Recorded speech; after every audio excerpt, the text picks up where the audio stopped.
everyone, Dennis Chang here. Welcome to another video. And today's video is a continuation of two previous videos which were about technique, guitar technique. What you just watched was a tune called Tiny's Exercise, written by, if I'm not mistaken, Art Tatum. And I guess based on the title, it was written for the guitar player Tiny Grimes. So Art Tatum and Tiny Grimes recorded this together, and I played my rendition of it based on their recording. And what's very interesting is that you can see a video of this performance on YouTube. Tiny, the bass player, and Art Tatum playing this tune. And the video is shot in such a way where you don't see the guitar so clearly, but you do see his right hand moving. And he appears to be using what people nowadays call gypsy picking. You can definitely see a lot of downstrokes. And just a fun fact, I have reason to believe that the video actually they're miming along to the original recording, because there are certain parts that don't actually correspond to the video. And if I'm not mistaken, it's synced to the studio recording of this tune. Before we get started, I make all this content for free, and I put a lot of effort into making these videos.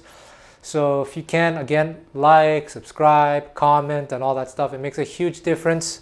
And if you want to support me financially, then you can check out some of my courses on SoundSlice or maybe DC Music School. You'll see the links in the description box. That really helps a lot. So thank you very much to all those who bought something from me or who left a comment. It makes a huge difference. So let's talk about this, why I chose to use this tune. Because if you saw my first video on guitar technique, we're talking about technique in the context of jazz music. And unlike certain styles like heavy metal or shred, we're not really trying to play like at supersonic speeds. Usually we're playing songs to a quote-unquote reasonable tempo. As far as I'm concerned, usually, the fastest it might go would be like 300 or 280 BPM.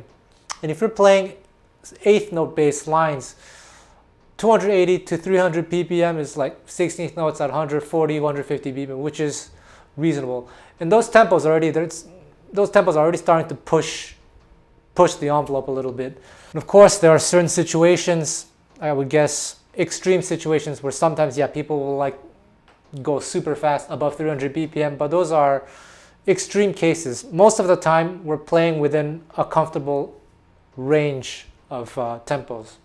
And as I said in my previous videos, the finer details of the mechanics of picking technique or even left hand technique only really matter when we're pushing our limits.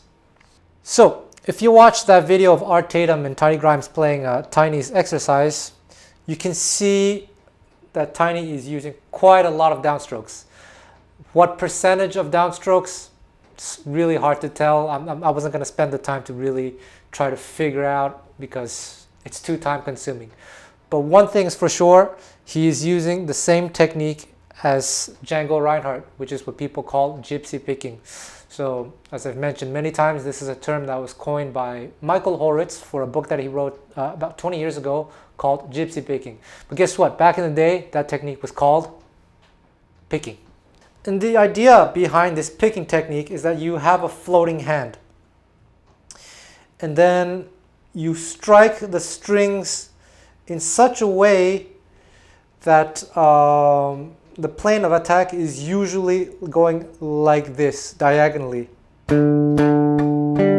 Of course, there are variations depending on how one positions the right hand, because in those days, I would imagine that most people just figured out technique for themselves. And because most people were playing this way with a floating hand technique, most people adopted some variation of it, but everyone was different to a certain extent.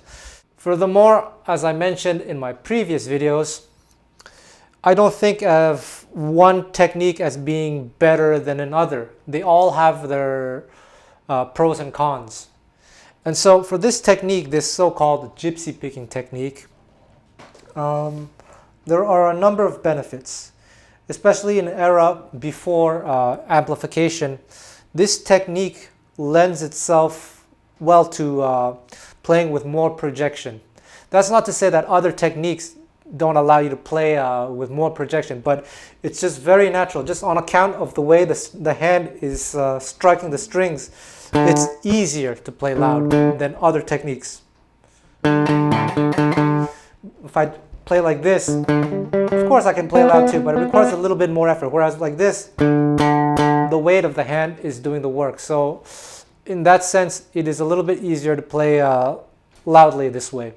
And as a result of using a lot of downstrokes, you get a consistent tone, and also a lot of the downstrokes tend to be what we call rest strokes. So you get this round sound as opposed to a free stroke.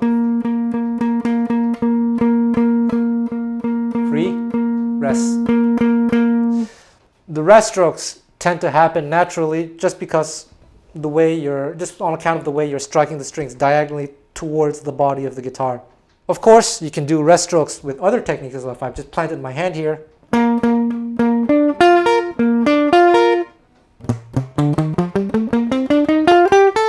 I can do rest strokes as well. But it requires a little bit more effort because it's not as natural as this other technique.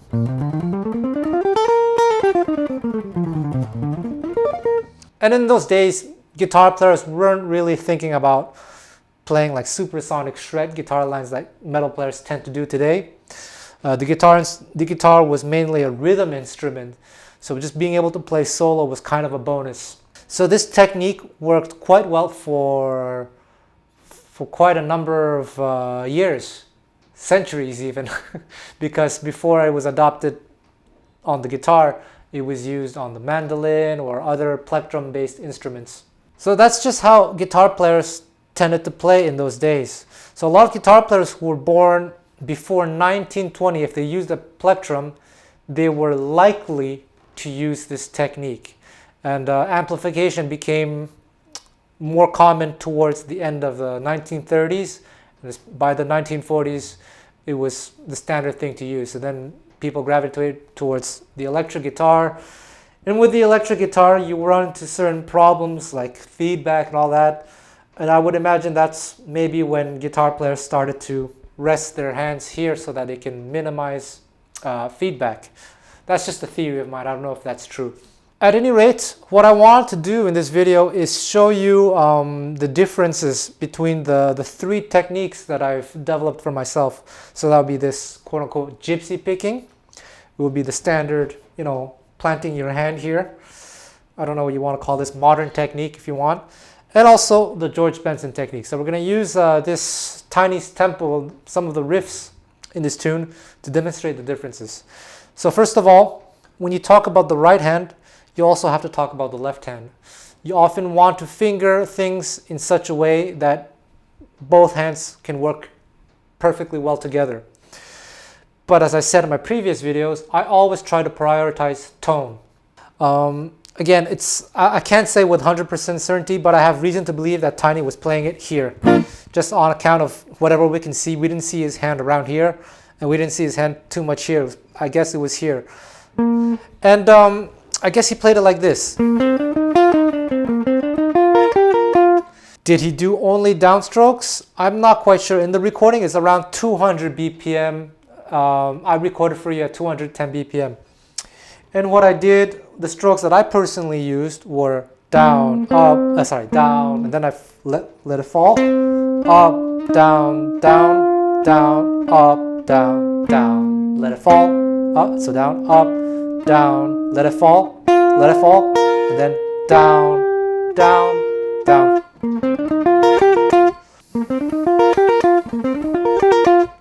And all those downstrokes were rest strokes.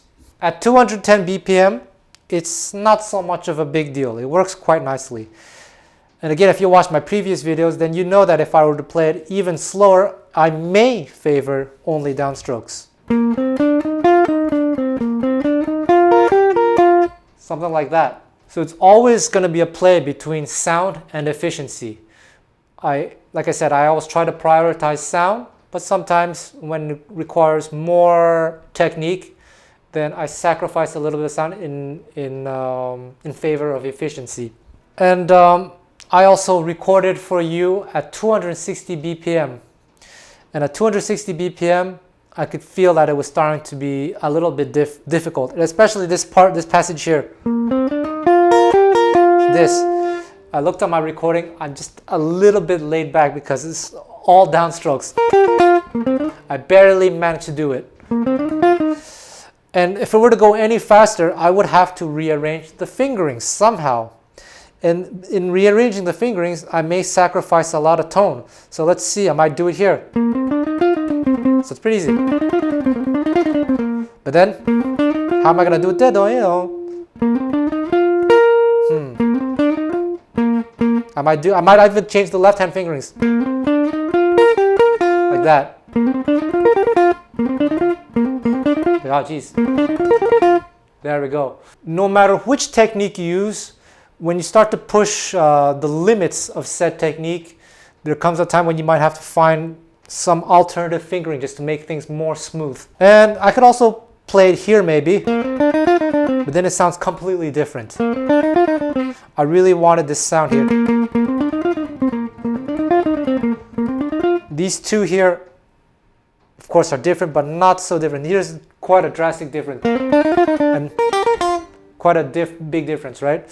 So that's the price that you pay for using this technique. And then this next part where it goes.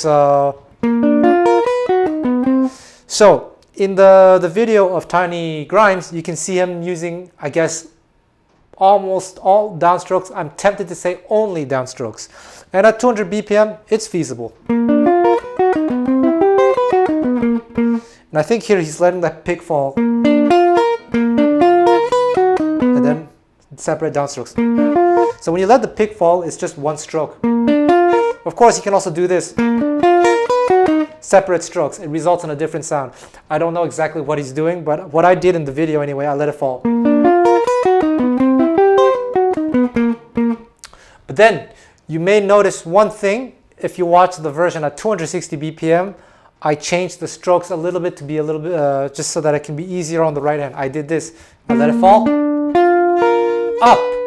So that I only have to do three consecutive downstrokes as opposed to 4. Gives me a little bit of time to rest.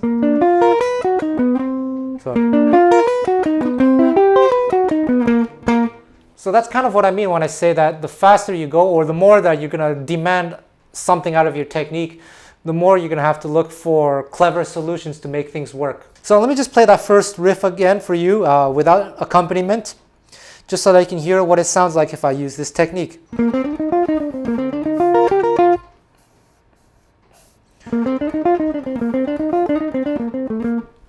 Okay, that's what it sounds like. Now let's check out with the George Benson technique what it sounds like. Well, first of all, would I use the same fingering? Yeah, actually I would, because it works out nicely. I'll play it.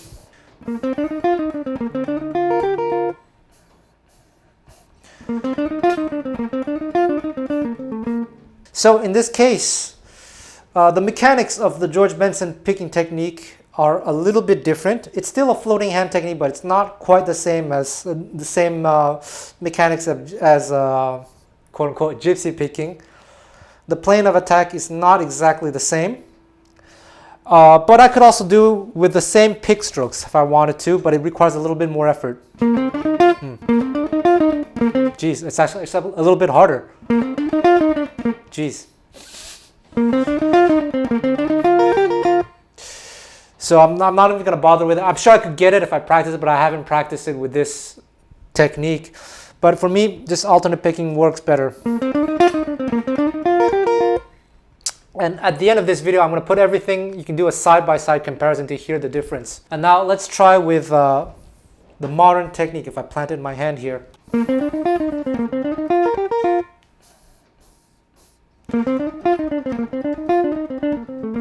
Again, in this case, I alternate picked everything. It worked out quite nicely.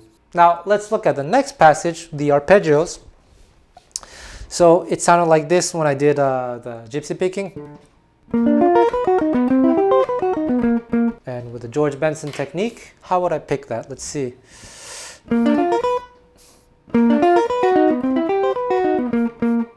Well, I felt without having practiced it, I felt like I wanted to alternate pick everything. But what if I did sweeping?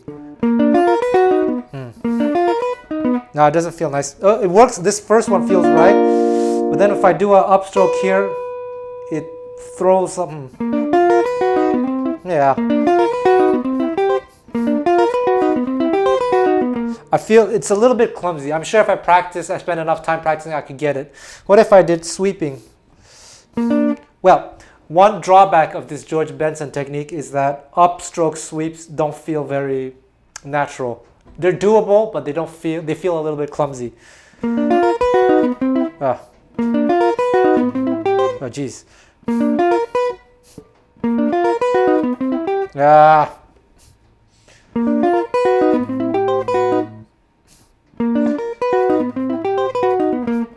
It was a little bit difficult. It didn't feel right for me.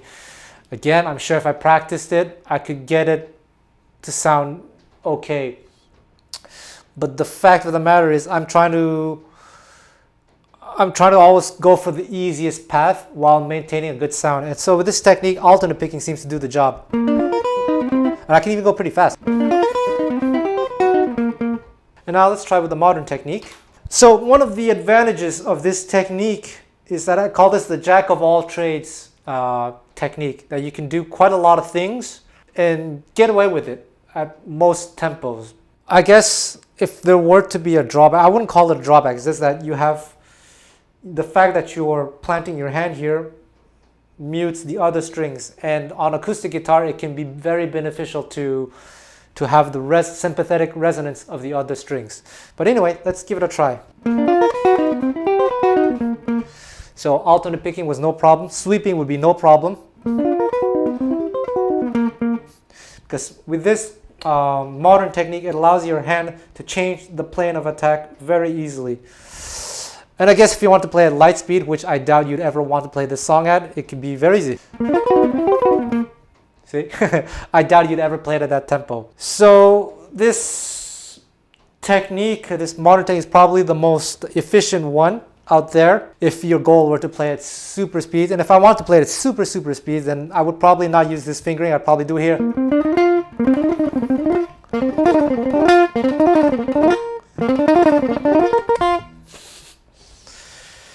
But really, are you ever going to play that song at that speed? So maybe what we can do now is listen to all three versions, with all three techniques side by side, and leave a comment. Tell me if you hear a difference or if you have a preference.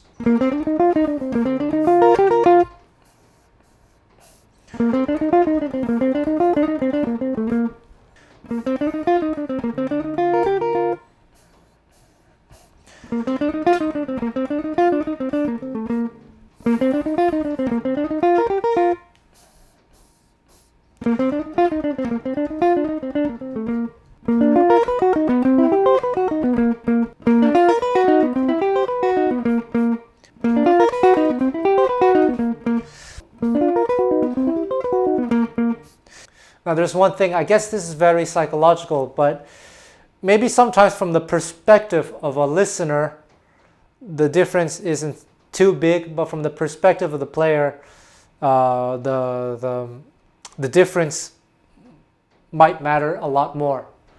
Because if it sounds good to your ears, from your perspective, you're more, I guess, psychologically inclined to play better. In fact, one of the drawbacks of this gypsy picking technique, because I'm so used to playing on an acoustic guitar, I have a very strong right hand attack. And on electric guitars, sometimes, especially certain electric guitars that are not set up the way I want them to be, they can be very problematic. I have trouble playing the instrument because the strings are, quote unquote, the guitar itself is too easy to play that it's so hard for me. I'm used to a little bit of resistance. Of course, if you spend time using this technique on electric guitar, you can get used to not hitting as hard, but just coming fresh off the boat, I tend to want to hit hard. And so I had a little bit of trouble recording this for you guys, because when I was recording it, the volume of my guitar wasn't set too high, but because I attacked the strings with a bit of force, it was bothersome for me. So what I did, I turned down the volume of my guitar monitor, and I also had to control myself from not hitting too hard. And that's yet another point I want to make. Whatever technique you choose to use doesn't really matter in my opinion, as long as it sounds good to your ears.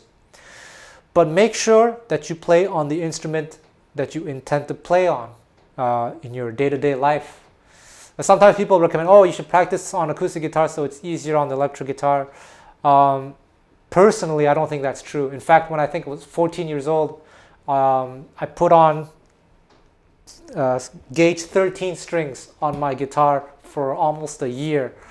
It took a long time to get used to it, and I could do like whole tone, whole step bends and all that. And all right, cool, my fingers are strong. Then a year later, I put in like normal strings, like 9s or 10s, and it was completely messed up. Like, just had to retrain my fingers, which I did. I retrained my fingers to get used to the easier strings.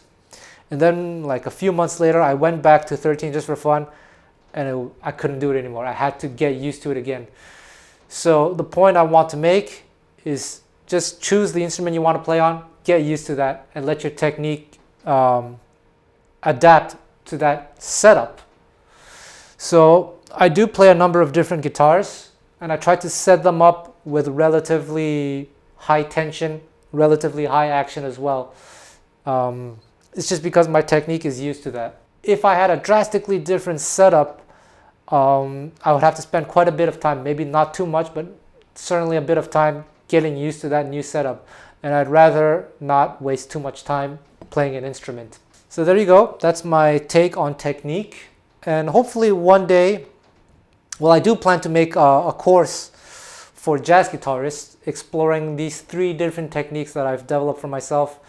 Talk to you more in depth about the exact mechanics, the pros and cons, give you a lot of examples from the literature. And yeah, if something like this interests you, then keep following my YouTube channel, follow my Instagram, follow my Facebook and all that. Thank you. Like, subscribe, share. Bye.